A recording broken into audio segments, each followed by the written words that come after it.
कभी है पूर्वा कभी है पछिवा, हवाएं दुनिया का क्या भरोसा। यहाँ के फूलों पे ना हो फिदा, न 4 दिन ये वफा करेंगे। अब आप सुनिए प्रवचन विषय, ये भी बीत जाएगा। जीवन सफर का 13वां पाथे है। इस संसार का कोई भी दृश्य यहाँ स्थिर नहीं है, अतः पकड़ो मत और अफसोस करो मत। इस सृष्टि का एक शाश्वत नियम है परिवर्तन।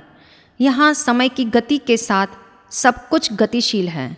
संसार में हर चीज़ बदलने की नियति से जन्म लेती है, इसीलिए तो सब कुछ बदल रहा है। वस्तु बदल रही है, व्यक्ति बदल रहा है, प्रकृति बदल रही है और स्थितियाँ भी बदल रही है। समय ने हर नई चीज को पुरानी और पुरानी को नष्ट किया है। महागीता में भी तो लिखा है, असत का अस्तित्व नहीं है और सत का कभी नाश नहीं है। विश्व की समस्त वस्तुओं पर विनाश का कलंक लगा हुआ है। शरीर राख बन जाता है, कपड़ा चिथड़ा बन जाता है, वस्तु टूट जाती है, बंगला खंडहर बन जाता है। अर्थात जो भी उत्पन्न होता है वह विनष्ट हो जाता है। एक यूनानी लोकोक्ति बड़ी प्रेरणास्पद है। All things are born of earth, all things earth takes again. अर्थात सब कुछ मिट्टी से पैदा होता है और मिट्टी में ही मिल जाता है। कोई भी दृश्य यहाँ स्थिर नहीं, सभी में प्रतिक्षण परिवर्तन हो रहा है।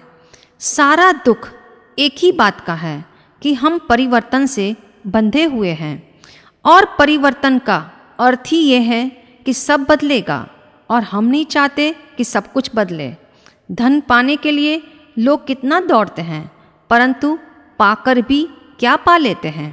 हाथ तो खाली ही रहेगा, फिर भी उसको पाने के लिए कितने दुख के बीज बोए जाते हैं, जो अनंत गुना दुख का फल लेकर आते हैं। न इस देह का भरोसा है, न इस मन का।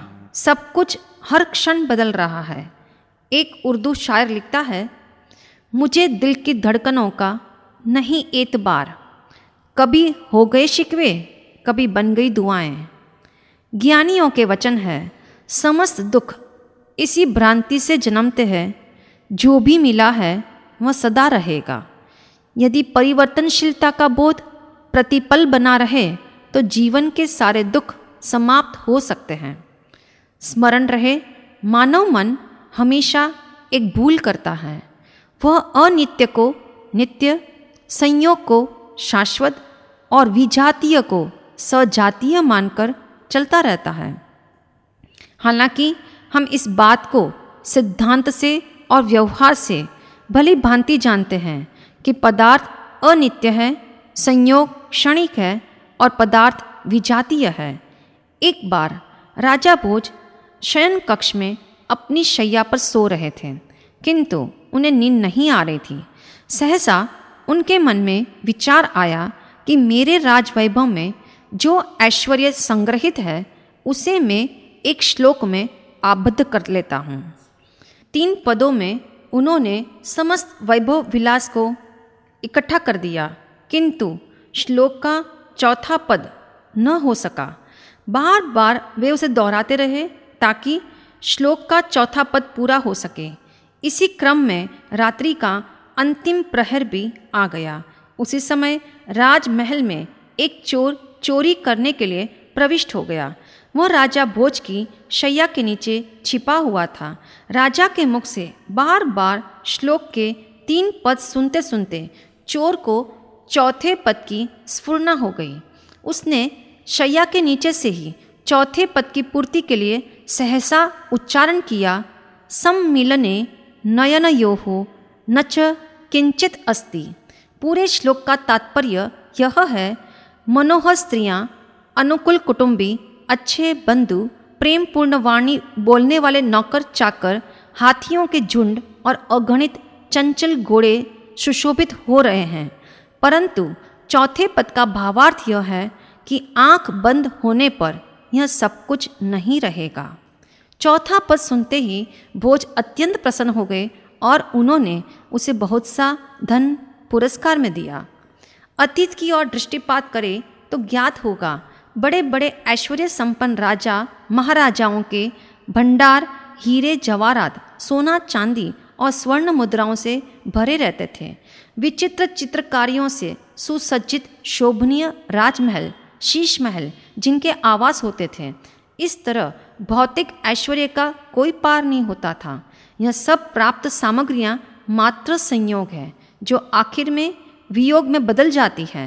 यह संसार विपरीतता का जोड़ है। दिन रात, जन्म मृत्यु, सुख दुख, संपत्ति विपत्ति, स्वास्थ्य बीमारी, सब एक दूसरे में बदलते रहते हैं। यहाँ कुछ भी स्थिर नहीं है। एक शायर ने परिवर्तन के शाश्वत नियम का चिंतन करते हुए एक शायरी लिखी है। जिनकी मुंडेरों पर कल चांद निकला करते थे, आज उनके मुंडेरों पर दिए भी नहीं जलते। एक राजा ने देश विदेश के समस्त विद्वानों को आमंत्रित किया।